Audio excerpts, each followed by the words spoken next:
I'm James, that's Katie, and of course that makes this episode 41 of Circles and Squares, the PlayStation podcast.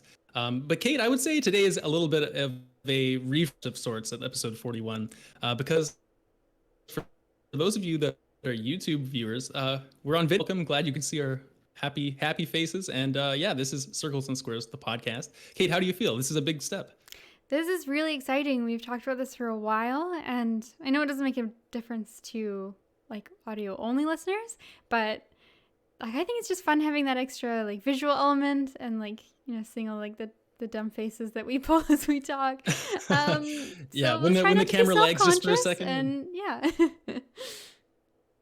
Absolutely, yeah, but the fun doesn't stop there, Kate. We not only are we now doing video content for our shows, but we're also changing up our format a little bit for what Circles and Squares is. We've been talking a lot and how to best format this, and we've come up with a new format. So I'm going to try my best to run it down. Kate, if this is confusing at all, let me know, and please correct me and fill the listeners in, okay? But so this is the Circles and Squares podcast. This show is our main show still. Very little will change about it. It's traditionally been a 3-segment show about the games we're playing, the news, and then a featured segment at the end.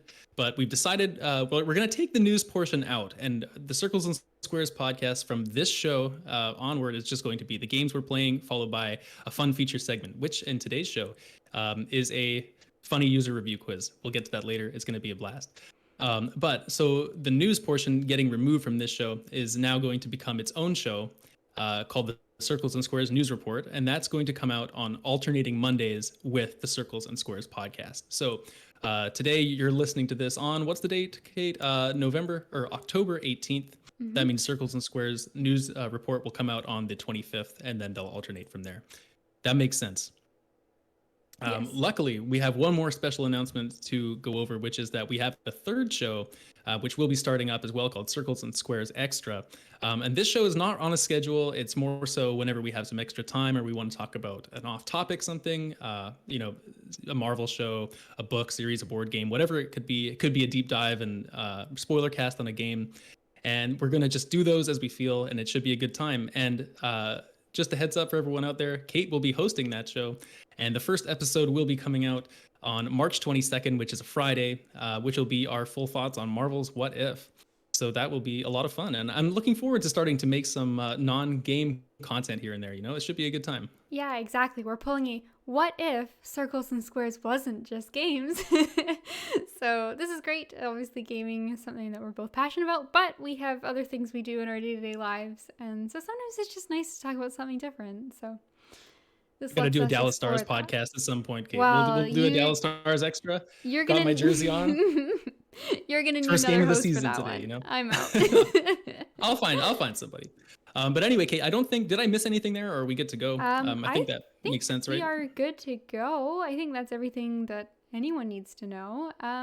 But what I really want to get into is I want to hear about Metroid Dread, because all I've heard the past week is how phenomenal this game is. And I'm missing out, and please just drive that in a little deeper for me. Yeah, you're missing out. I will say that. And what a better place to start than Metroid Dread. It's consumed my life for the past, what came out last Thursday. So I think it's been about a week now. And, it's been so long since Metroid Fusion came out. It was like 2001, I think, or like 2002, back on the Game Boy Advance. One of my favorite Game Boy Advance games for sure. Like, I remember, I don't know if you played a whole bunch of it, but like the SAX and that kind of infected version of Samus that came out, like that thing was terrifying. The only Metroid it's a series that I'm like aware of, and I like could probably name most of the games and what they're about, but the only Metroid I've really played is like the original one on the NES. And that's hard. And that's not even like, I like barely made it anywhere, just like played it for like, an hour here and there. And then I hate Samus and Smash. So those are my Metroid credentials. So you're out, yeah. It's a tough sell. But this game looks amazing and like seems like it would be a very good jumping off point for me. Yeah, it is. And as much as it is like Metroid 5 and like the end of the 2D Metroid storyline, I guess, like these games are very much like the story is kind of secondary. I would say Metroid, although it has a story, it's more about the atmosphere and the exploration and slowly learning your way around the environment, similar to like a Hollow Knight or any of these games. And it's interesting we're comparing it to games like Hollow Knight now, like because of how successful that is and stuff like Ori and Axiom Verge. But Metroid is really like Metroidvania comes from Metroid's one of the two founders of that genre, right? So it's interesting that it's been so long. Finally, we're going back. And I think like one of my worries was that there's been so many other good Metroidvanias that have come out since Metroid was actually a franchise that did like a 2D game, aside from like a couple on the 3DS or whatever. But just would it hold up? And I really think it does. Like, it's got such a great exploration element to it, but also holds up on combat as well, which I think a lot of the time some of those games can focus on being very combat heavy or very exploration focused.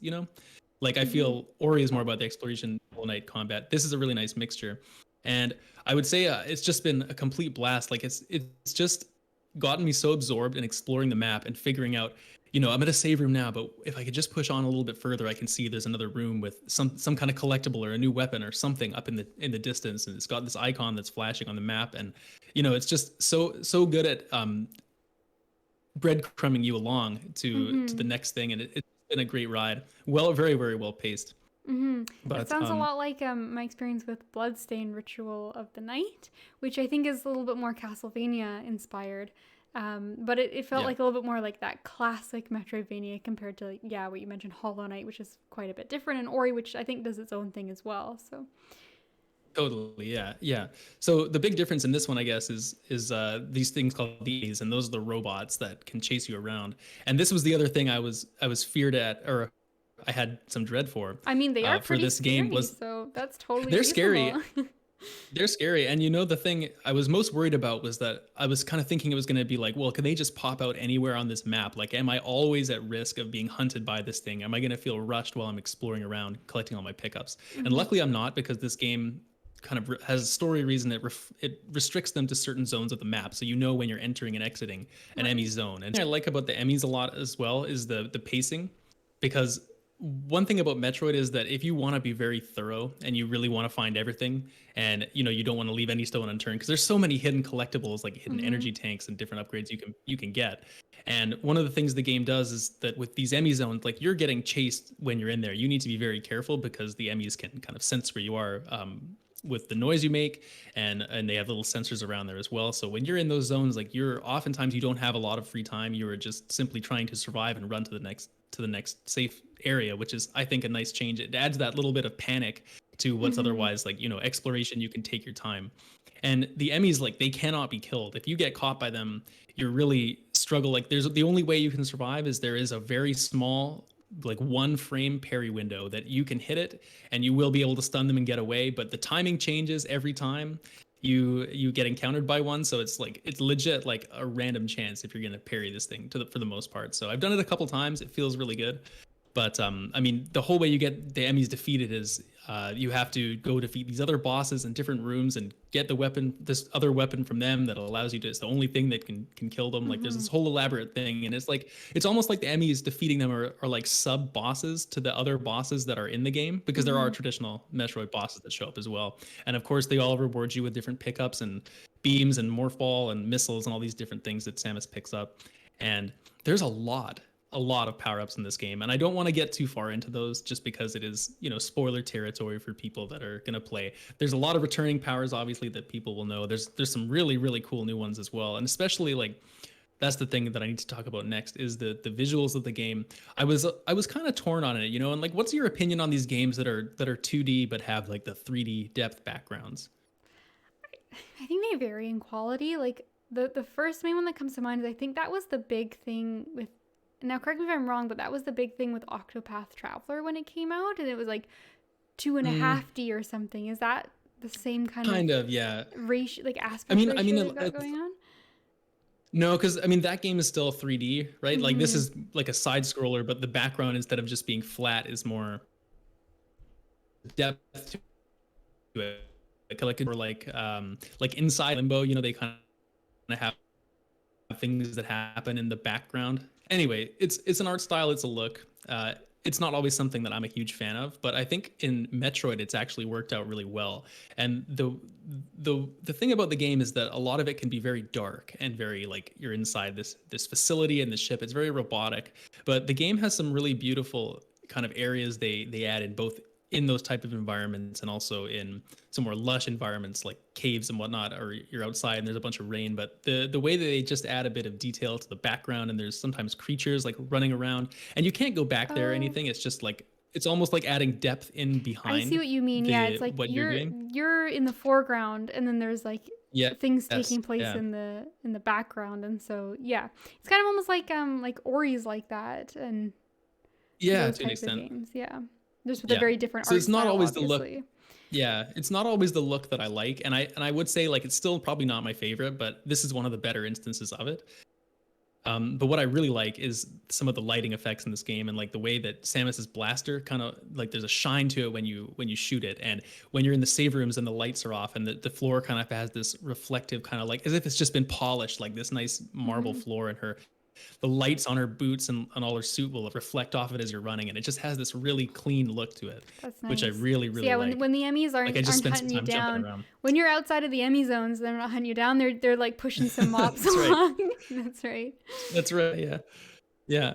But anyway, yeah, I mean, I don't want to get into any spoiler stuff about the Hmm. power-ups or the bosses or whatnot. The game itself, I've explored, and I mean, there's a few more areas than I thought there was going to be as well. And I think I'm approaching the end as we're speaking. I've not beaten it yet, unfortunately. I was really trying. I was really hoping to, but I'm taking my time and I'm really seriously enjoying it.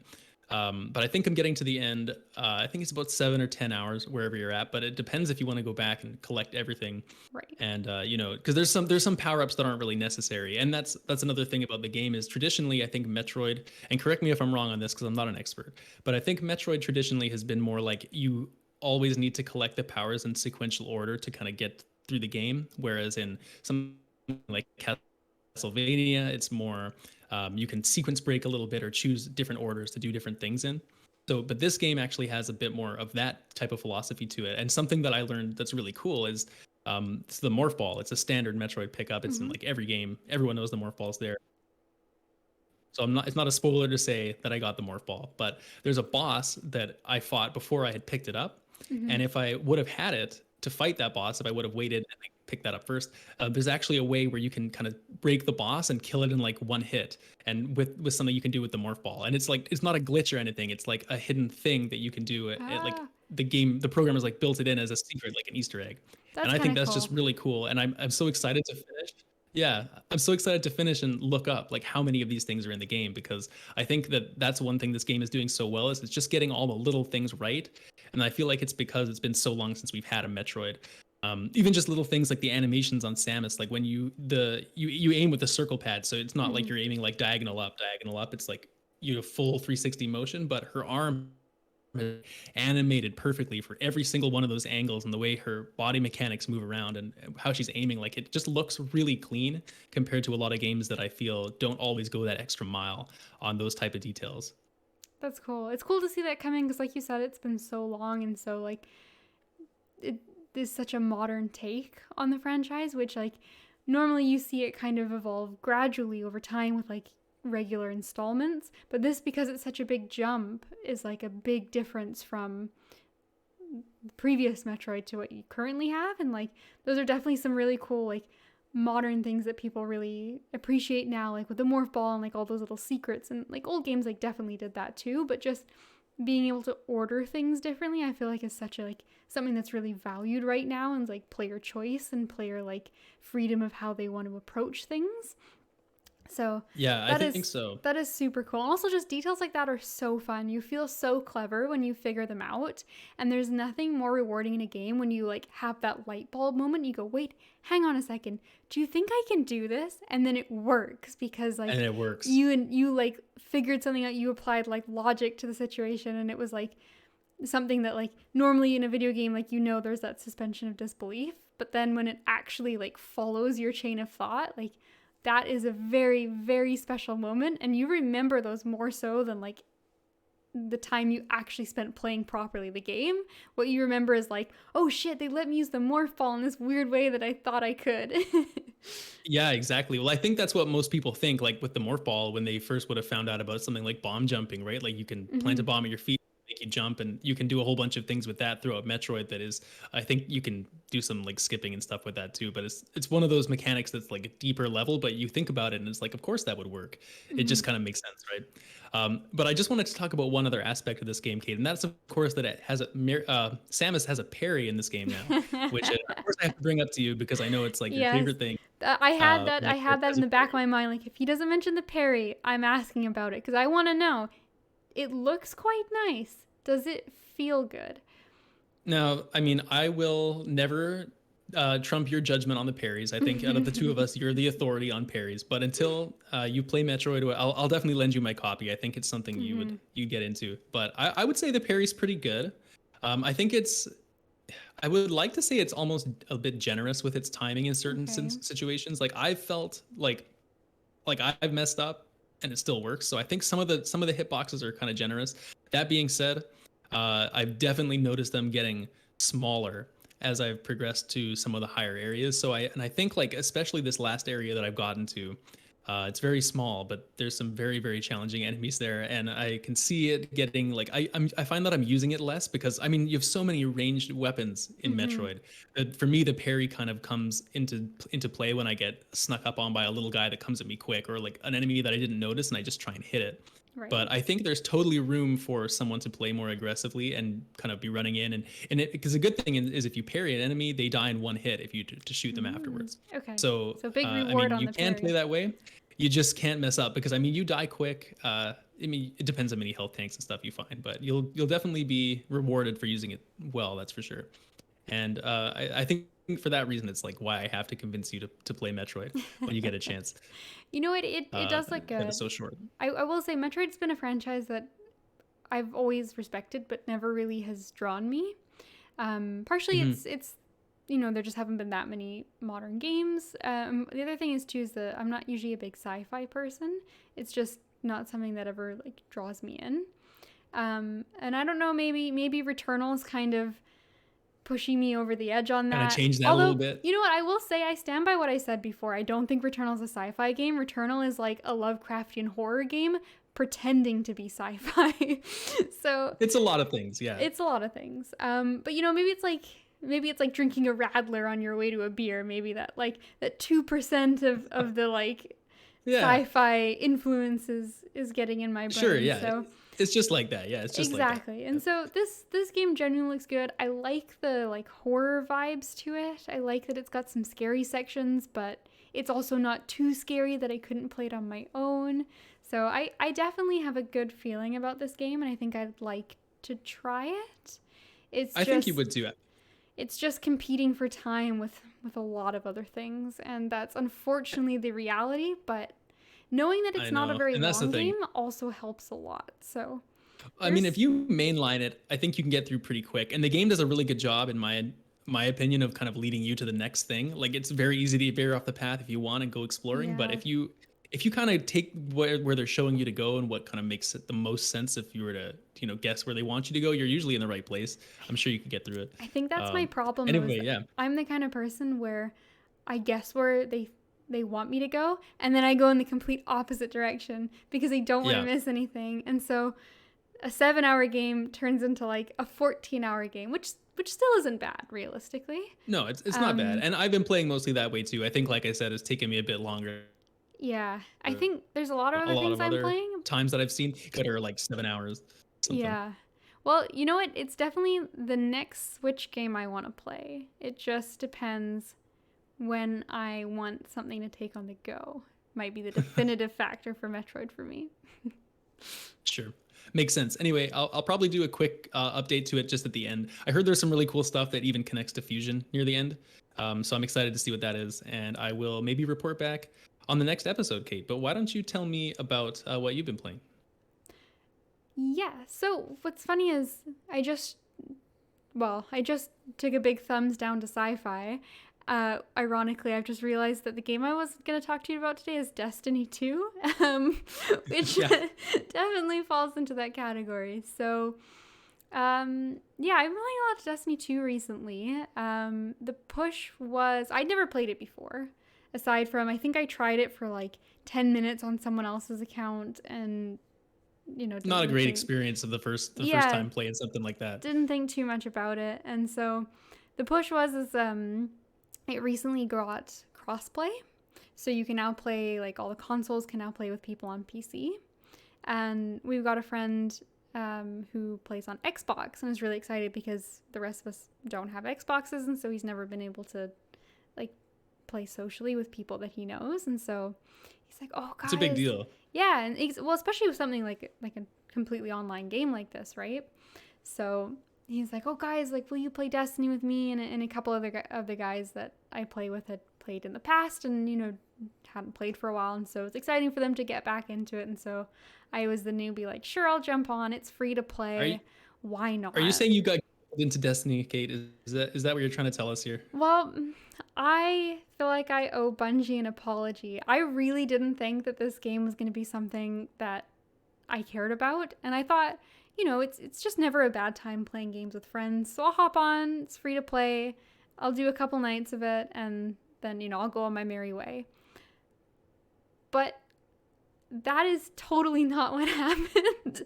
You're actually into it now. I'm pretty into it. I'm not at the point where I'm, like, playing on my own, but I am at the point where pretty much anytime someone in the group's like, want to play Destiny, I'm like, yeah, let's play Destiny.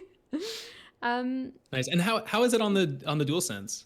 Well, I'm playing on PC, so oh, I see. Okay. I am playing. Yeah, I think the mouse and keyboard is more comfortable for me with shooters. Yeah, that's fair. So that's fair. That setup is nice. I'm playing the Hunter class as well, which I think they all feel quite different.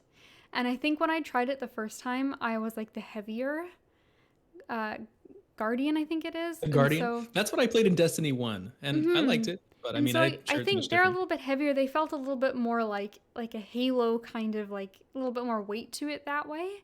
And so I much prefer the Hunter. I like the more fluid character. The wizards are floaty. They're so weird. So I think choosing that right character helped a lot with just, like, game feel, because I like the feeling of the character's movement. The guns are great. I wouldn't say I've usually, like, flocked to gunplay, but they all feel really good. I like the vast diversity of weapons in the game. And I like that you're constantly getting new things, so you're switching it up really often based off of, like, what quests you're currently doing or just whatever highest level gear you have, which for me is like every 15-20 minutes you get a new thing, and it's like, oh shit, I guess I'll, like, swap out and try this. And so nothing ever. Are you still upgrading, like, your light level and stuff? Yeah, so you are. I know it used to be different. I know that they've done a lot of different iterations to this game, so I'm not going to pretend I am very fluent in the history of Destiny. But how it works right now is that, yeah, your light level is basically, like, how strong you are as a character, and it's, like, a combination of all the gear you're wearing and what guns you're using. So I think that's kind of a neat style of progression. Instead of having, like, a character level, you are tied to your gear to a degree. So you're really incentivized to, like, normally I wouldn't use, like, a machine gun. Like, normally I would, stick to different types of weapons, but I got this machine gun. It's really powerful, so it's going to boost my light level. I should try it out. And I think that's really strong for me in games like this, where I think I know what I like, but because I don't play a lot of them, I don't actually know what I like. And so, right, yeah, you're like, I like sniping, but it's like, how do you know you don't like the SMG or something exactly. like that? And so there's been a lot of guns where I didn't feel like I would love them, and I really like them. And there's, the flip side too. I really thought, like, the hand cannons, the little, like, pistol sort of guns would be my favorite, and they're not. So I've learned a lot. I definitely know that bows are my favorite, and that was no surprise to me. So I do have some sense of identity. But Destiny's definitely There's bows in Destiny? There are bows in Destiny. They were not originally in the game, idea. But they're in the game now, and they're by far my favorite thing in the world. They're awesome. But yeah, I think the game is good. It has a lot more to it than I originally expected. I thought it was going to be kind of like a shoot 'em up, and, like, almost like Borderlands style gameplay is what it looked like to me, where you're just, like, shooting these massive sponges and it's all about the shooting. But there is so much else going on in this game that's like clever, like puzzles that you have to solve while you're going through doing certain missions. And like there's a lot more to it than just shooting, which I think I really sold it short to myself, and I feel a little bad about that. Yeah. Right. Right. But You're learning though. That's good. You've yeah, given it a chance, and look what's happened, right? It's like exactly. trying a food you never thought you liked. Exactly. And I think it's always good to be open-minded. You never know what you're going to love. And there's tons of game modes. Like there's a lot of PvP stuff, which is way too fucking hard because people are so good. They're max level and all that. They're yeah. max level. They got specific build outs. But there's, you know, like the PvE is really fun. I like doing a lot of those things. There's like weekly content that changes all the time. The quest lines are really interesting so far. I think my one biggest complaint is that it's not very good at onboarding. And I think it's partially due, I think, to MMOs are just tough for that in general. There's so much content. It's hard to start new players off, especially when there's no gating to playing with other people. So I hop in and I'm like new, I'm just starting out, but I'm playing with people who have played like quite a bit of Destiny, are very fluent, and so for them to be able to hop in and play with me, that means that either they're having to go down to like really basic beginner content, which sucks, or I'm having to jump into something a little bit less beginner friendly. And I think that was the approach that they took, is they just sort of throw you into it. And yeah, right. There's definitely some like they push you in some of the directions of kind of, you get a lot of quests that are like, try this type of game mode. So like try this PvE mode, try this PvP mode. You have a quest to play 10 matches of it. And so they do kind of encourage you that way to like engage with different types of content within the game. But I still feel like it's very complicated to navigate the map and where the quests are at the very beginning. And you're constantly like flying to different planets and going in all these different places, and there's only really like one big hub area that kind of tells you when you have quests available, but also like you sort of have to seek those out yourself. And so there was definitely a quest line where I was like, I don't have a main quest, like this seems strange to me. And then I realized, like, doing? Yeah, like what am I? I'm just sort of randomly doing stuff. And then I looked like, oh, I do have a main quest available to me, but I have to go talk to someone to initiate it. And so like that was on me as a player to go do, versus like a lot of games just kind of like tell you that you've got something that you need to go do. Yeah, that's a priority. I remember in Destiny 1 they have a similar thing where it's like you have to go accept the quest to start. And as someone that also doesn't play a lot of MMOs, there was a few times where it's like, all right guys, like we're gonna go kill 30 of these and finish this quest, and then one of us, lo and behold, like wouldn't have completed it because we never went and initiated that conversation. And it was just kind of like, oh, like god damn it, like we have to go do this again, type of thing. So you really have to be on top of like what you're all working towards and making sure you don't mess that up. Yeah, exactly. And so I think this game, it really benefits, or at least I benefited from playing with people who are much more familiar and are able to explain the very complicated like loot system, and like how you're supposed to use all the consumables you get and all the items you upload. Like there's a lot of very complicated systems in this game, and you don't necessarily have to engage with them all. So it's not quite as overwhelming as it looks. But the problem is that you have all this information available, and as a new player, you don't necessarily know where to start or where to look. And the other thing is the story is tough to follow because you're just sort of thrown in the middle of it. Like you're meeting 100 different characters. You don't know who they are or what they're talking about, these conflicts. So well, there's so many proper nouns too that are coming up all the time. And they're like all what are any of these things? Very interesting dialects. So as a supplementary thing, we've been watching the like full history of Destiny. It's a 4-hour YouTube video. This amazing guy goes through and just tells you all the Destiny that you need to know. And so that's been helping a lot. I recognize names now when the NPCs talk about them, but it's like, I don't know who the worm gods are from 3,000 years ago. That's just something that slipped my mind. And now I know about them. So better not forget now. That's like one of the first 4,000 engrams you need to read. yes, you know the engrams. But yeah, overall, I despite having those kind of qualms, I think the actual core gameplay feels really good. And I'm blown away by just the level of content in this. So I want to close kind of on the raid system, which is something I'm a little bit under-leveled for still, but with help from friends, I'm working on it and getting my ass carried and getting to engage It's with the best way to level up. the real cool content of Destiny. So raids are kind of like really big missions, and sometimes they're like available for a week, or sometimes they're like tied to DLCs and various content. So they're kind of like range in how large scale they are. But we did a couple of them. They're super, super cool. Like the first one we did, and you can do this with a slightly larger group, and it's kind of like necessary to have a group. You can't do these on your own like the rest of the content. They're made to be like tough, challenging, like, but very rewarding missions you do.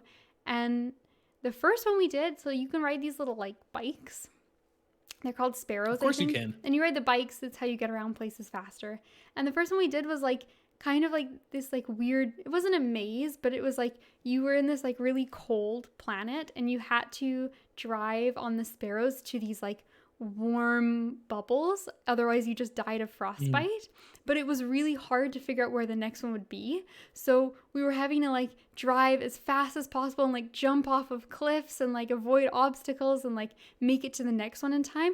And it was like a complete like kart driving game in this raid. Wow, and really? I was like, holy shit, like I didn't expect this. It was really fun.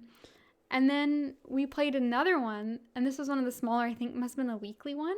And it was like we had to fight these big enemies, but we had to kill them in certain positions. So like there was light gates that we needed to fill, so there was like orbs the enemies dropped, and some were light and some were dark.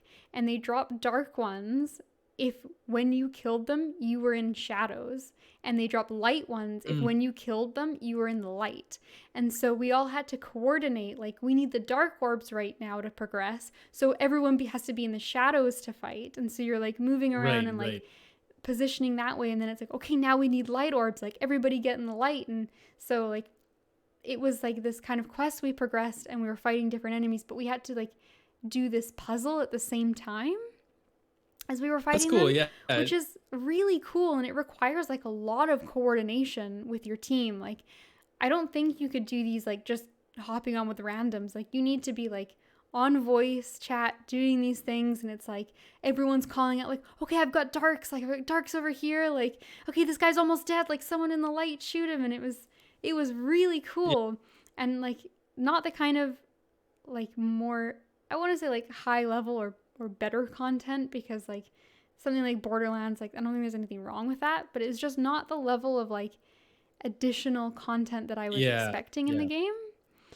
I mean, those games are trying to do maybe some different things, I guess, but I see what you mean about like Borderlands is more like you walk in and you're just gunning guys down and everyone just kills the best they can. Whereas in Destiny, you're just kind like a raid like that is more, exactly. You're not just fighting. There's a lot more to it. It's almost like fighting like a Zelda boss, where it's like you have to figure out the puzzle of how you beat them, in addition to also doing the ass whooping that you came there to do. But I'll kind of leave you on a little bit of a funny story. So the raids are exciting. Oftentimes there's like a specific special thing you can get for beating it, that it's the only place you can get it. And so people love to be collectors in these games. And there's like the legendary, like top tier, best loot ever. You can only get it doing this one raid that's only available for like X amount of time. And so there were a couple guys that, so me and my one friend who normally play together, we hopped on with a couple guys I've met over like a Discord, and we'd never played with them before. And they're clearly very, very good at Destiny and have played this raid many, many times since it's been out, trying to get this gun that you can only get here. It's like 4% chance you get the gun if you beat the raid. Very low, very rare. And you can only try it like 2 or 3 times a week. So it's very restricted, very difficult to get. And we're playing, and this was like so complicated. It was like you had to listen to these music patterns and shoot things in the position based on how the music was playing. So it was really complicated. We were kind of just on like fight the hordes of enemies duty because the music thing was so hard and we kept fucking it up.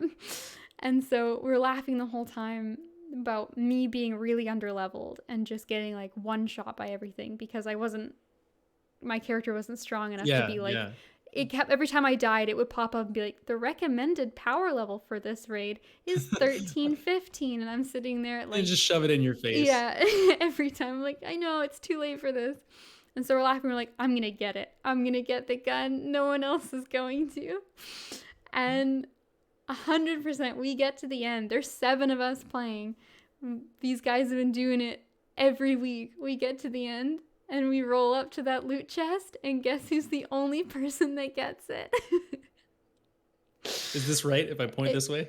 No, it's you're you. wrong. Nicely You're wrong. done. You're backwards. Damn but it. Oh, me. this way. It was Holy. me. And they were like, I can't Nicely believe done. it. How did you get it? And of course, there's Let no me be the trading. first. So Of course not. I Let me own be the it. first to congratulate you. Congratulations on your well-deserved, well-earned. Exactly. That's what I rare said. item. It's like, you know what? Well Like, earned. yeah, it just knows all the work I put into. I earned this gun. Staying So- alive at such a low level, that maybe that is earning it, in a weird way. In a weird way. don't- But anyway, that's been in a weird roundabout kind of way. My experience with Destiny, I think it's a great game to play with friends, and it's nice to have an additional like go-to for hangouts, but Yeah, it is change it up. it is overwhelming, and I think if you really want to get everything out of it, it's got to be like a game that you play very consistently. Yeah. Interesting. Okay. Well, did I lose you again? Yeah, I No, I think didn't. you Okay. did a little I'll cut bit. this out. Are you there? I'm here. I think I lost you for a second. I'm here. Okay. Okay, let me Well, write why don't down you the just time for a second. Okay, sure. And I will end and go into Mortal Kombat. Yeah, sure. Okay. Sounds good. What did I say? But yeah, overall I'm enjoying I think you it. just Am I back? Sorry, go ahead. Okay. Yeah, you're back. Okay. But yeah, overall in a very complicated and convoluted, which kind of fits Destiny, kind of way. Oh, that yeah. is that has It's been like my Destiny and experience. Kingdom Hearts. Those are the two. Complicated, convoluted. Like That's right. That's right. Be prepared to watch supplementary material on YouTube. Otherwise, you will not know what you're doing. But yeah, that will probably finish what I've got to say about Destiny. But speaking of finishing things, I will. This is so bad. But I will That was a talk to great you segue, about Kate. Mortal Keep it up. Kombat. Because if Please- there's oh any my game God, that that gets was great. finished, it is all the characters in Mortal Kombat 10, which was my PS Plus game for the month. You know what? I was about to say that was maybe one of the worst transitions, but I didn't get the joke. And now that I get the joke, that was probably one of the best segues I've ever You heard know in what, my life. James? So congratulations. James, you need to get over here where I am to the understanding of the joke section. Like I Scorpion. wish I knew Mortal Kombat better to Oh, pun That's to what pun Scorpion back, but I says can't. when he gets through the Oh, I streams. know. Yeah.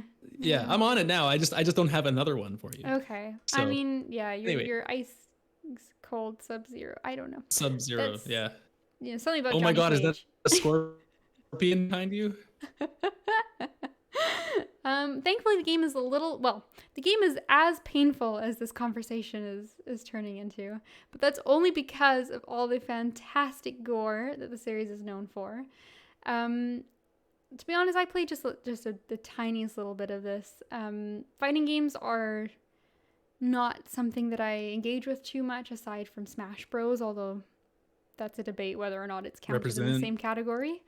But Mortal Kombat I is feel like we both of us just say that every time we talk about a fighting game on the show. They're Like always on both of PS us just have that Plus. same. They keep I know, putting it's fighting crazy. games on PS Plus, and we keep having to play them. The life of being a podcaster, Kate. Right? That's the way it is. This is the tax we pay. But you know what? I like Mortal Kombat. I think out of all like the big fighting games like Street Fighter, Mortal Kombat, like Tekken, Mortal Kombat's probably the one I've played the most, just because it's such like an iconic franchise. Like everybody knows and has played Mortal Kombat because it's just so ridiculous.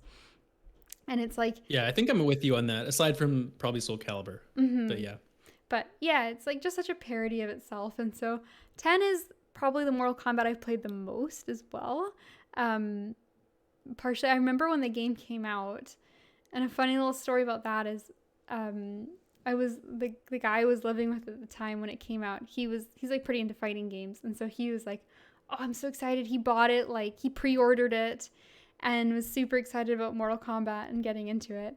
And so he was at work all day, and I was home, and I don't normally play fighting games. So I was like, "But it's gonna be really funny. I'm gonna practice while he's at work, and then I'm gonna be like, oh, do you want to play some Mortal Kombat when he gets home? Kick his ass." And then he's gonna be like, "How are you so good at Mortal Kombat?" So, I was the ones with the 4% chance for their rare weapon. You beat me. exactly. But unfortunately, my luck hadn't kicked in because the Mortal Kombat 10 servers were so bad when the game came out that like I couldn't get into anything other than like practice mode, and like I couldn't play online That ain't gonna with help like you. the guy I was gonna like practice with, and so it didn't end up happening. But that was always like kind of what I remember most about Mortal Kombat 10 is how like buggy and shitty it was at launch, and the game would just crash. And so thankfully memories. It runs a hell of a lot better now. I don't think I had any issues, so that's fantastic. And it's a competent fighting game. I think it's fun. I think the gore is an absolute parody of itself, and it's hilarious at this point. Agreed. So there It's are awesome though. 3 kind of points I want to touch on for specifically Mortal Kombat 10. The first is I didn't play with DLC, but Alien from like the movies is a DLC character, which is absolutely kick-ass. So That is kick-ass. Wow. that's points. The second thing I will tell you about is Devora is my new favorite Mortal Kombat character. She's this cool bug lady, and she has like bug wings, and she just like conjures various like poisonous or like bees out of nowhere. And so everyone else has like guns and swords and like those cool chain whips and like ice powers, and she's just like throwing mosquitoes at you. And it's really It sounds stupid. ineffective, Kate, but really, I mean, come on. But She's gonna slowly just kill him off with malaria. exactly, it's pretty strong. Like you do not want to get some bad bug diseases, and she's throwing all sorts of them at you. So she's really cool. She's my new favorite character. She just looks cool. Like she's kind of got that like, looks like she's been eaten by bugs a little bit, and she's got big like spidery legs that come out like the Iron Spider suit, and she Right, yeah, that's stabs cool. you with those. So I'm a big fan of Devora. And the last thing I've got to tell you about Mortal Kombat is, I don't know if previous games had it, but all the stages in this have like things you can interact with. So they'll Yeah, I give you, think some of them did. mm-hmm. But it's cool. Like, yeah. Yeah, so it'll give you like a button prompt when you're beside something. So like maybe there's like a barrel, and you can like pick up and throw the barrel at your opponent, or like whatever interacts with the stage. And so there's this one stage, and you know they always have like people in the background watching the fight. Mm-hmm. And Yep. so there's this like old lady, and she's kind of hunched over. Like think of the old lady that would be like crossing the street for like 5 minutes. Yeah, with a bag of like buns from hot cross buns for dinner. Yeah, or something. exactly. Yeah, she bought them because her grandson's coming over tomorrow. So that lady's just watching. I don't know why she's there. It's kind of like a deserty stage almost, and she's just standing there. You know, she got her shawl on. She's got a big long skirt. She's just, you know, watching the festivities, watching the bug lady come out for the afternoon. And then you stand beside her and you get the prompt, and you're like, oh my God, what's this gonna be? And you pick up, and with the fastest, most like nonchalant, like not even a consideration for anyone's safety, you pick up this old lady and just chuck the lady across the stage, and she hits them, and they're like, ugh. and then she's gone. And so I think that is like the most quintessential Mortal Kombat moment, like even more so than the cool like X-rays and the finisher moves, which are obviously like the really exciting part of the franchise.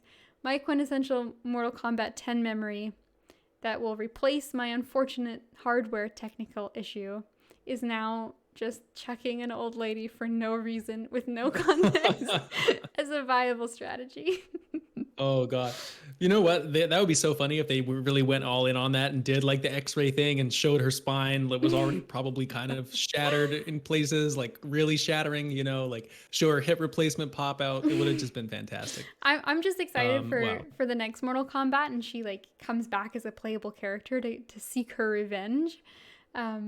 That's what all I'm hoping for. I want to see Bug Lady versus Old Lady and see who is stronger.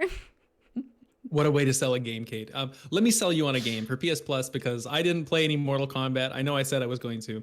Instead, I decided to check out about. I'll be honest with you guys. We really mailed it in on PS Plus this month. It doesn't sound like you played a lot of Mortal Kombat. I barely touched PGA Tour 2K21, but it was an experience. I played some golf, and I'll tell you what made me change my mind on this, Kate. Was I was last episode we gave our friend Mike a shout out. He started streaming on Twitch at Mr. Del Monster. You should follow him and check out his Twitch streams. But this guy, he tweeted me, right? He's on Twitter now. Thinks he's a hot shot and can just tweet me and say, "Hey, I'm gonna be streaming some PGA 2K21."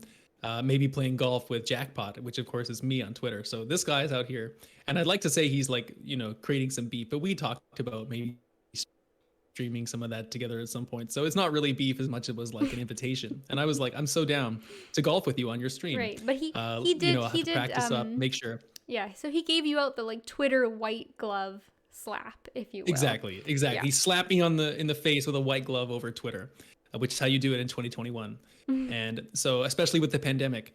But anyway, I booted the game up because the thing about Mike is he's really good at Souls games. He's really good at like bullet hell games, and he's really good at golf games. Right. So I knew I was in for it. Like I'm in trouble. The Holy Trinity, you might say. Very complimentary. Yeah. Exactly. Classic games there. And so he challenged me and I was like, okay, I have to practice up. Went through training mode. I did a pretty good job. I learned all my different shots, but I just got to say the game itself, like it's just so sterile. You know what I mean?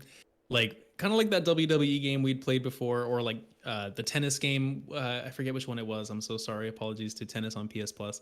But you know what I mean? Like it just had like that kind of generic sports game feel where it's like they're trying to kind of not cash in. That makes it sound really bad, but it's like, it's almost like the philosophy is like, if we make this good enough,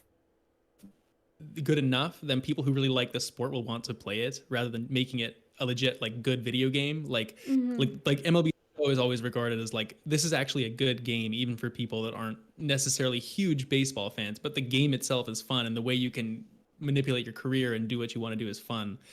Whereas in this game, I think it's kind of just like, here's this bare bones character creator where your character's eyes look lifeless and dead on the inside, but they're going to cheer when they get a birdie and whatever. So it's just one of those, like, I'm not going to put effort into making my character because they all don't look like me. And there's like, 6 different haircuts. And at this point, we're just so far beyond that.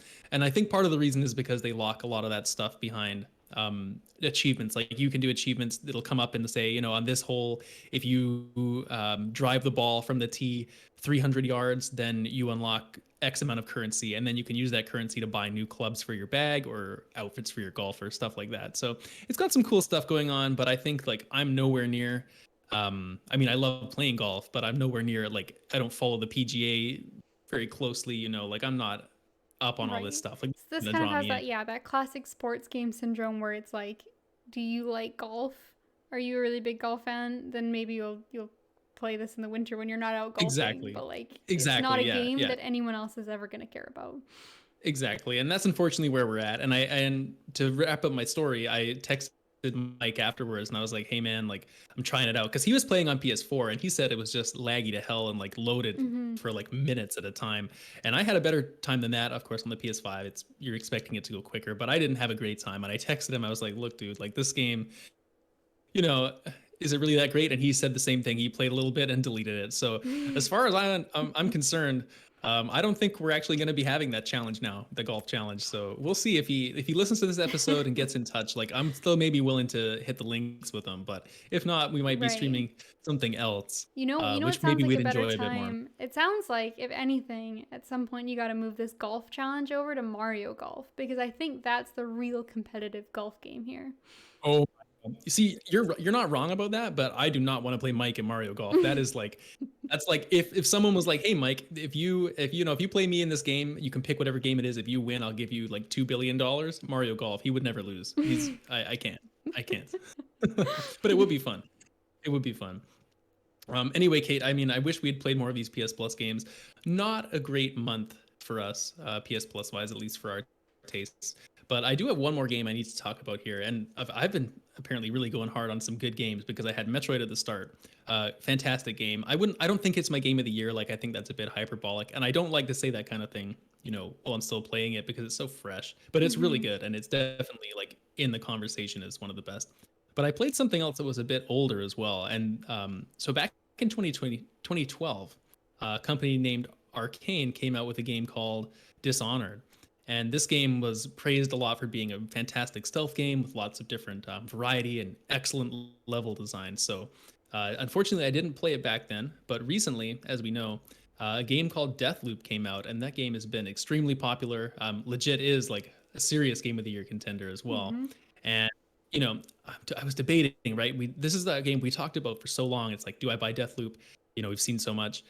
Didn't end up playing it, but because it's coming to Xbox next year, on Game Pass, and it's like, that'll be free. So I'm just going to play it there. But what I decided to do in the meantime is go back into Arcane's history and check out both Dishonored 1 and 2 before playing Deathloop. And so this is my impressions of Dishonored 1, which I really enjoyed. And I want to say right off the top, yes, it's from 2012. We talked about Gears of War last time. It has a lot of the same problems of being very dingy when you're in the outside environments and like muddy and dirty and gross, but it's similar to the Gears of War like brown look. But on the inside, it does a lot of different things when you're in the building. So I was very pleased to see that, as that was my one thing of like, oh god, like, do I have to go through this again? But Especially back to back. overall, Dishonored, yeah, back to back, like, man. But Dishonored, I really enjoyed my time, and I think it holds up pretty well. I mean, I'm not going to say it's perfect. It is like nearly a decade old at this time.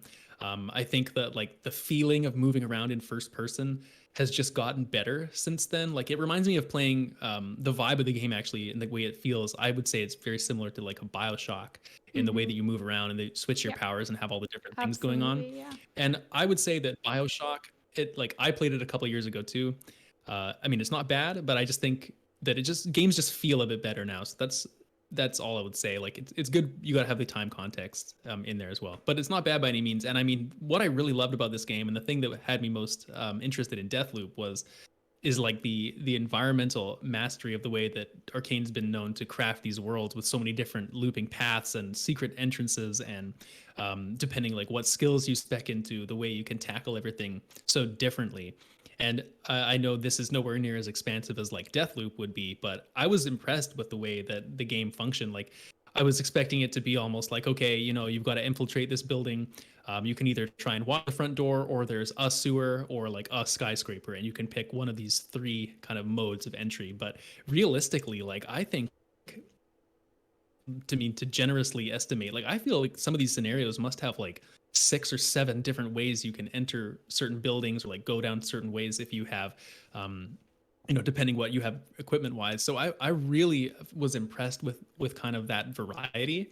And I'm playing along, one of my friends is playing a little bit at the same time as me, and we were going through, and the way that we were tackling the first early missions and kind of texting back and forth, I was like kind of interested to see like the differences. And sure enough, like, there was a lot of differences. Like, I tend to come from the roof a lot and come in from kind of the ceiling and do that teleport along rooftops and all that. Like, the blink power is so powerful, teleporting around like that. But then it's just as valid to swim in from the sewer and come up from the bottom grates and get it in that way too. So it was cool to see the differences. But yeah, the versatile kit you have, I think, is really what makes it marries with those maps. Like, you have your sword, you can counter people with your sword, but it's a melee weapon. You have a gun, which is powerful but causes a lot of noise, as well as a crossbow, which is the inverse, and you can do more stealth stuff with that.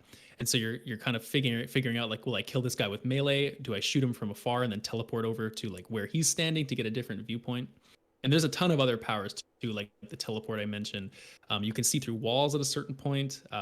You have ability to possess small animals like rats on the ground. You can go through and run through little tunnels. So it's just like, yeah, very, very flexible. And I know you played a lot of Dishonored as well. Like, did these weapons, like, did you have one strategy you stuck to? Yeah, so you're basically what you're describing is exactly what impressed me when I first played Dishonored. So I don't think I ever beat the game, unfortunately. It's one of those games where I've always wanted to go back and finish it, and eventually I feel like I should.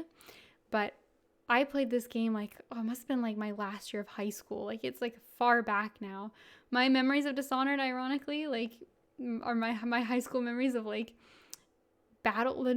some Battlefield had just come out, I think. And I used to go over after school most days and hang out and with my high school boyfriend, and he would play Battlefield and I would sit beside him with the laptop and play Dishonored. And that was like what we would do Oh yeah. most days after school. It was awesome.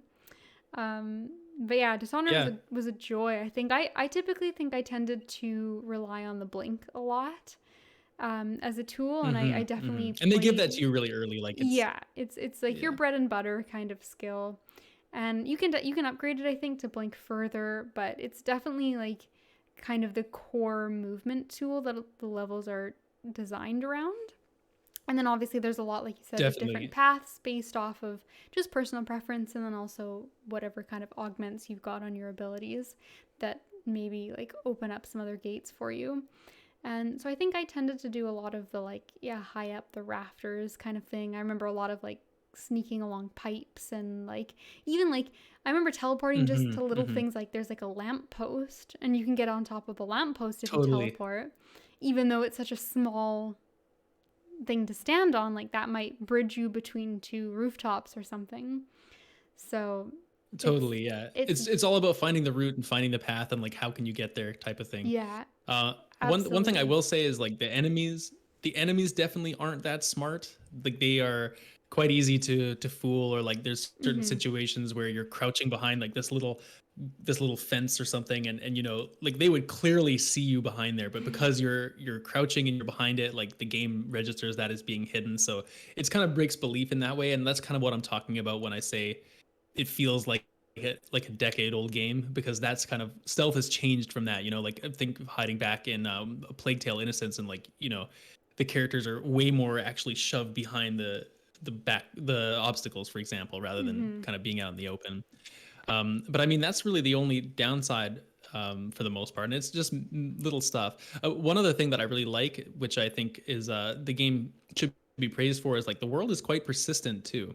Like there's certain areas where you'll go into a house in kind of the main town, and there would be some enemies in there searching for loot, and I killed them.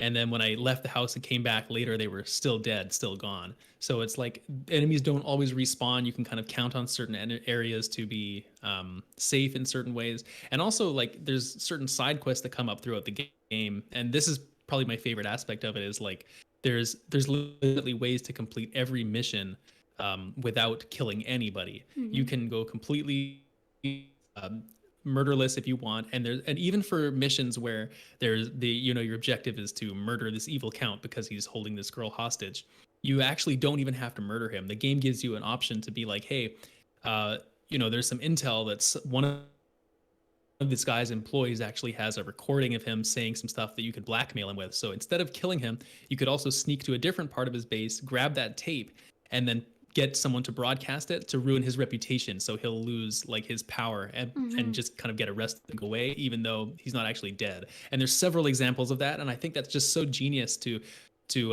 make it just as satisfying to complete and actually have to carry out the Yeah. murder. And if I remember correctly as well, those things are, they come up like very organically, because I think like when you first start a mission, you have like that mission is like murder that person or whatever like the broad goal is. But then the other options of completing it are not things that like you go in your menu and you're like, there's a checklist. Do I want to kill them? Do I want to blackmail them? Do I want to like, like make them move to this other country? Like you don't just go in and choose from a list and then execute that. You find different ways that you can Hmm. complete your Hmm. mission because you're exploring and because you're finding things. Like maybe you read a note on somebody's desk, or maybe you overhear something that a guard is saying. And so if you hadn't taken that route and you hadn't taken the time to look around your environment, you would just be stuck with that one first objective. And so I think Exactly. Yeah. coming across them very naturally helps sell an immersion in the world, and also just makes you feel kind of clever for being like, oh, I found another way to do it. And like, any way is equally valid. It's just whatever you feel is like the right choice for your character, or also like whatever outcome you're hoping to achieve. And I think like for this game being from 2012, like there's a lot of really interesting like player choice moments that I wasn't necessarily expecting when I stepped into it, but like they did a good job to make the world feel very real and the characters feel very like impactful. Yeah, I agree with you completely, and I think it really does have a lot of impact. Like the way the last thing I wanted to touch on actually was just that. It's called the chaos system, I believe, or like it's like the morality system in the game. Basically, there's a counter that goes up after every mission, and it keeps track of like how many people did you kill, how many of those people were civilians, or how many people were enemies, stuff like that. And throughout the game, like I think I went the way that most people would, which is like try to be as stealthy as possible. But I just know, like, as much as I said I've been getting kind of into some stealth games, like I just know there's no way I'm going to get through and never alert anybody. I would just be sitting there resetting endlessly. So I just decided, hey, I'm going to try and stealth as much as I can. If I get found out, I'm just going to murder those that have seen me and just kind of go along my merry way, do it like that. But of course, like I got caught a lot. So I ended up killing a lot of people, and I kind of did like a hodgepodge 50-50 of like murdering certain targets and taking the non-lethal routes for other ones. So I really just kind of played it really casually. And I got there is multiple endings to this game, which I did get. I got the bad ending, which is like, you know, you completed the mission, obviously you beat the game, but it's you suffer some negative consequences with certain relationships with characters. And the city's infested with rats now, probably because and they the flock to city's the bodies. infested. Yeah. That's right. Yeah, the city's infested, and there's a couple other enemies that show up and whatnot. But in general, I don't think it changes a whole lot gameplay wise. I would be interested, and I probably will go on YouTube and just watch like the good ending for sure. Like if I don't know if it has to be completely killless or if it has to just be up to a certain point. But either way, it's interesting, and I definitely think that this has put me right on the track to play Dishonored 2 probably sooner than later. Honestly, like I had a really good time with this. I've heard the second one is pretty much more of the same, so sign me up, honestly. Like I think it's from 2016, the second one, so a little bit newer, you know, a little bit more polish on there. So yeah, hopefully some cool new powers, and I'll report back on that one when I play it, Kate. But I think that's going to close us out for what we've been playing on this episode. So now this is new. Stick with us, guys. We're not taking a break here. We're jumping right into the second part of the show, which of course this time is a new game, which we haven't played in a while. I'm naming this game. Usually, you know, Kate, we come on the show, we're like, I've got a matching game to play you, and we don't really have like a name for the show. So this little game show we're playing now for the second part is called Hilarious User Reviews. Isn't that a creative name? I like it. I feel like we've done something similar to this in the past, which is matching up some fun reviews. But you know what? But it was now it such has a a fun name time. for the And segment. now it has a name. We've done our rebranding very, very carefully. Even to go into such so much thought was put into that, right? I've really been looking forward to this. I don't know what to expect, but I am excited and I'm ready. Okay, so for those of you playing along at home, maybe listening for the first time, or maybe you didn't hear us do this before, this is something we have done a couple of times, and the premise of the game is that I'm going to give Kate a list of 5 video games that I've assembled, and then I'm going to read her a snippet of some really bad, hilarious user reviews for these games, and she has to figure out which review goes with which game and see how many points you can get. So play along at home, folks. Let us know. Write in to let us know exactly what your score was. You can get in touch with us. All the links are below, and I'll go over that at the end of the show. But Kate, let me give you the list of games you will be keeping track of today, okay? And just so you know, I themed this a little bit.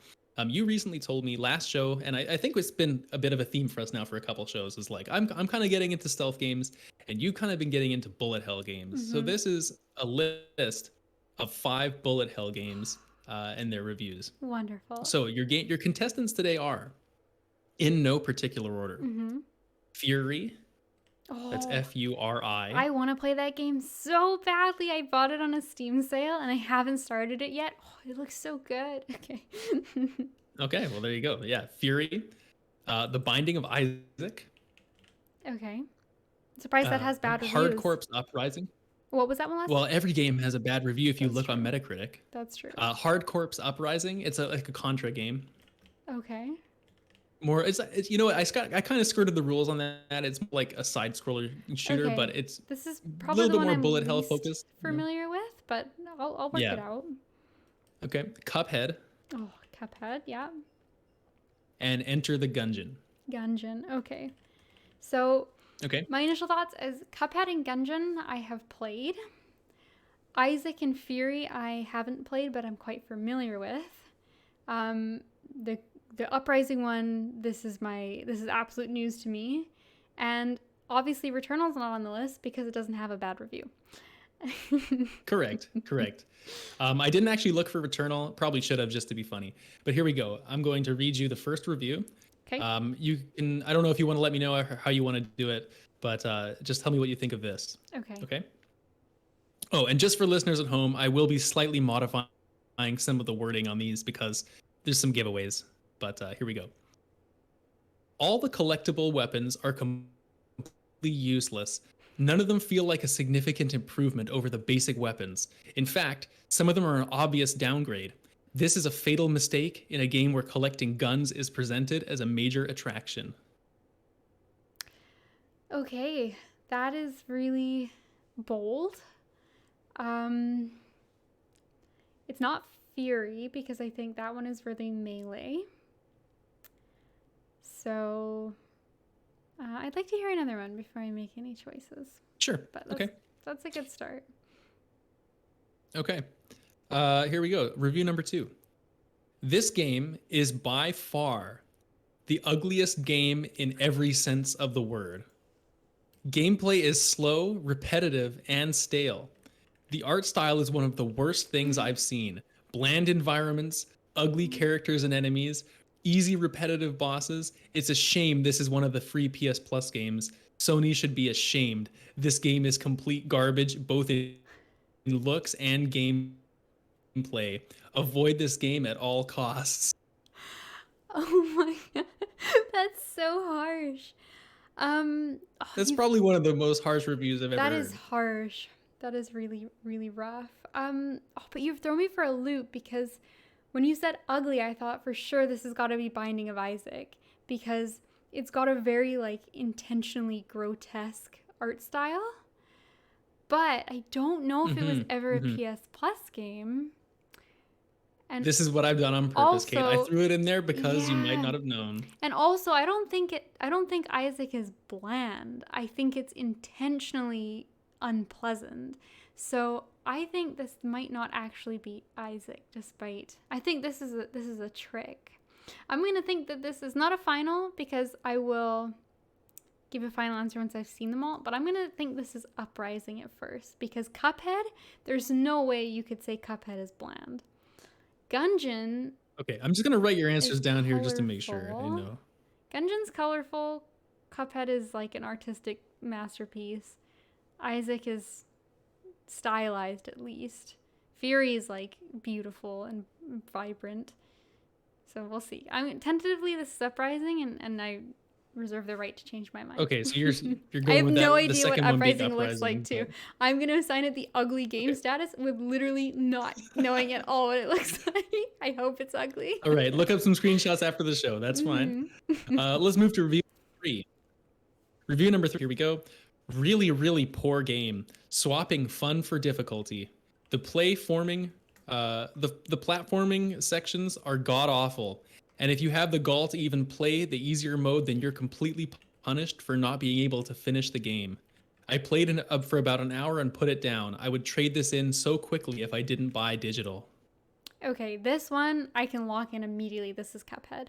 I know this because I've played it, and the platforming sections are definitely not as fun as the boss fights. I know that's a common critique of the game. And also, I am aware that there is an easier mode you can play, but it doesn't let you fully finish the game on it. So I don't know if it's just the final boss or like what it is at the end that gates you. But this is something I've definitely heard of, is that it's sort of like an easy mode, but it's like incomplete. So this for sure is Cuphead. And it's almost a valid complaint, but like it's still a good game. So, yeah. We'll see. Right. Here is review number 4. Or did you have any guesses on the first one at all this time, or the first two, or you want to just move on for now? I don't know. The first one's gonna be kind of like, we'll move on. it's not Fury. That's all I know. Okay. Sure. Here we go. I love blank, but these games keep getting harder and harder. That's great news for people out there who feel that if they aren't being punished by a game, it isn't adequate. However, there are those of us in the majority that like to have fun. There is a difference between a good challenge and being punished or outright crushed. This game falls into the latter category. There are multiple difficulties, but that doesn't mean much. This game is hard, beyond old school in my opinion, and I grew up in the 80s, so I know all about Mega Man and Contra and Castlevania of old, but I don't remember games being this relentless. Wow, well, sounds like you just need to get good. This is tough. Now, this I think is the trick one for Cuphead, because Cuphead is notoriously difficult. But Cuphead is assigned to 3. There's no changing it. They mentioned Contra, so maybe Uprising, but I'm not sure. I would like to hear the last review. I will give you the last one. Or maybe it's the second last one? No, this is the last one. This is the last. Okay. Yeah. Unlike Dark Souls bosses, which are challenging naturally but can be beaten with skill, experience, and smart builds, these bosses are artificially difficult with garbage tropes like auto invincibility, auto super armor, auto dodge, auto parry, auto homing shots, auto stun locking, auto healing, auto revival on death 6 times, each getting stronger and more cheating. I did not make it to the final boss, but based on what I've seen so far, I assume they unlock more cheats and kill you. That's so funny. 6 times. That is so hard. This is so tough. I was really hoping that one of them would stand out as being Gungeon. But I just don't know. I feel like this might be Fury. I feel like I don't know really why, but I'm drawn to this being Fury. Maybe the Dark Souls comparison is throwing me off because it's more melee focused and less like guns, and guns weren't mentioned. And also I think the bosses go through a lot of phases, so I could see that being like they start out hard and then they just like start cheating more and getting more ridiculous. Yeah. So, okay. I think I'm going to nail that down for Fury. And I've got 3. Okay. So I'd like to hear 1. And how about I give you the quick version of 1, 2, and 4, which are the 3 you're missing so far. Yeah. Okay. So number 1 was that all the collectible weapons are completely useless. None of them feels any significantly better, and in fact, they feel worse than the basic weapons of weapons. And that's pretty much that first one. The second one was, this is the ugliest game I've ever seen. Gameplay's slow, repetitive, stale. One of the worst things I've ever seen. Bland environments, ugly characters and enemies. This game is complete garbage. Avoid at all costs. And then number 4 was, these games keep getting harder and harder, but they played the Metroid, Castlevania, and Mega Mans of old. And or did I say Metroid? It was Mega Man's, Castlevanias, and Contras of old. But they simply don't remember games being that crushing. Okay, so I think the first one's going to be Isaac, because I can only recall from anything I've ever seen is that one little like pea shootery kind of gun. So this might be really showing my lack of knowledge here, but I'm going to go with that. The other thing is, they mention, like, number 4 mentions, like, older games, and Isaac is, like, the older of this, like, newer bullet hell genre. Like, Gungeon is very much, like, inspired by Isaac. Like, Isaac came first and was the first of, like, those, like, big indie revolution games. I see. So you're saying this number 4 one where he mentions the old games is Isaac? Well, no, I think number 1 is Isaac. 4, where you mentioned the old games, I am so torn between if it's Uprising or if it's Gungeon. And I think the problem is that number 4, where he talks about how it's just too hard, and he compares it to Contra, makes me think that it's Uprising. But if I put it there, then I have to put the ugly game in Gungeon with like boring design.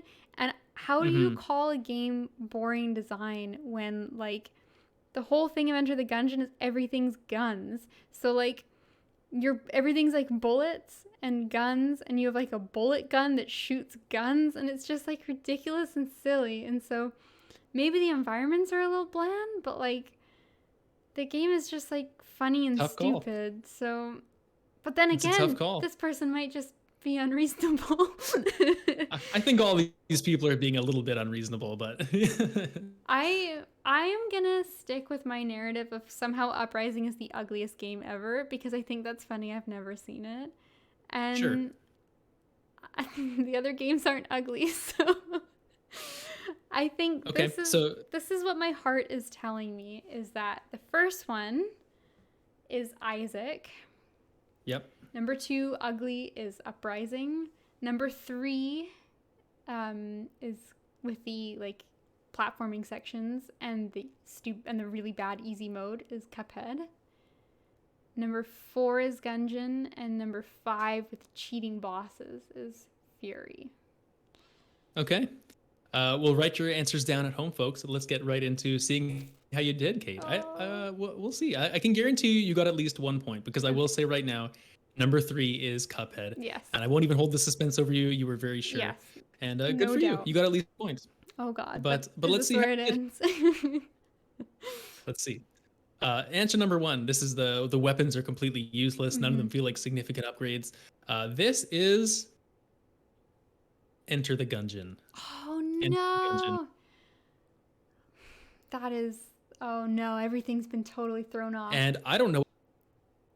Oh man. But so many of the weapons are way better than the starting weapons in Gungeon. I don't understand at all what happened. Yeah, weird. Yeah, anyway. That is a weird number take. 2.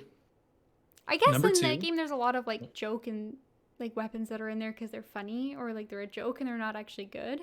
But I think like there's also a lot of really strong weapons, so yeah, I think the majority are good. That's a really hot take by this guy. I should have written down their usernames. That's a mistake. Maybe we don't want to single them out. Number 2, you're saying it's Uprising, Contra Hard Corps Uprising. It is in fact the Binding of Isaac. No, the ugly I game. Played myself.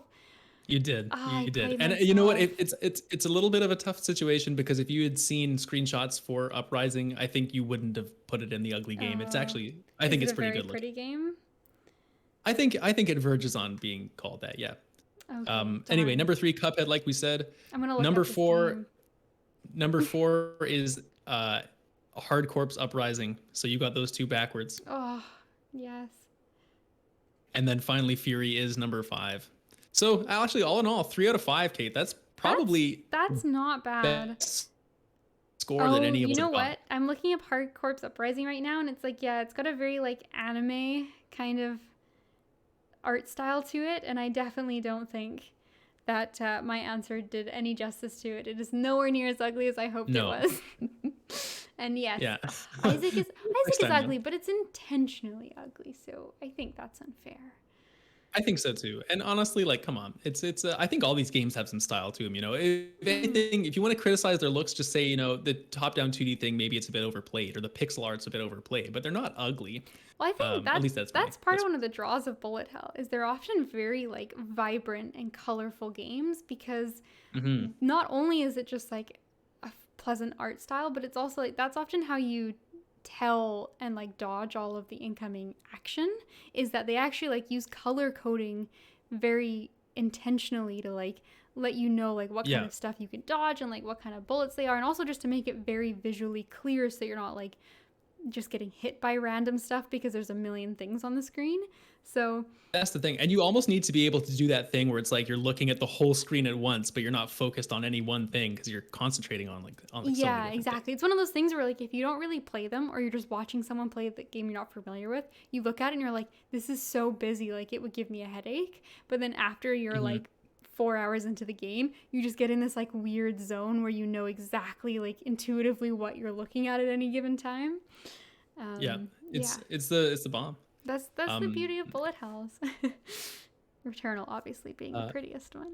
oh yeah, you know what? I agree. Um, anyways, Kate, I think that's it for our first ever in person, well, on webcam show. Hmm. This is usually the time of the show where we answer a listener mail question, but let's be honest, guys, we've had a lot of stuff to set up, getting the webcams working, figuring out how to make this work. Apologies again if it didn't go 100% smooth. We're working out the kinks, but I think it went pretty well. And yeah, so I guess before we get out of here, I just want to say if you like the content we're making, if you think we're doing a good job, you want to support the show, you can do so in a lot of different places. You could leave us a review on Apple Podcasts or wherever you're listening to the show. We're really encouraging here, especially since we're doing video content now. If you want to subscribe to us on YouTube, guys, we're really trying to get to that 100 subscriber mark so we can get the custom URL for our page and everything like that. Yeah, appreciate to anyone who does that. If you want to get in touch with us, write a listener mail question for next time. It could be a funny story. It could be let us know how you did on the quiz. In fact, if you want to send in some bad video game reviews, you could even do that, and we'll both take the quiz together. That would be a good time. So please do that. And that email address is circlesandsquarespod@gmail.com. And it will be in the link descriptions and all that stuff as well. And you can follow us on Twitter as well if you'd rather get in touch that way at C&S Pod. To find us over there for news on the show, all the updates. Of course, we'll be going over the schedule for all the new shows and everything coming out for us as well. But yeah, I guess until next time, Kate, we'll see everyone on our first edition of Circles and Squares News on the following Monday, right? And then as well on Extra to talk about some Marvel. So look forward to that. And until we see you guys next time, thanks for listening.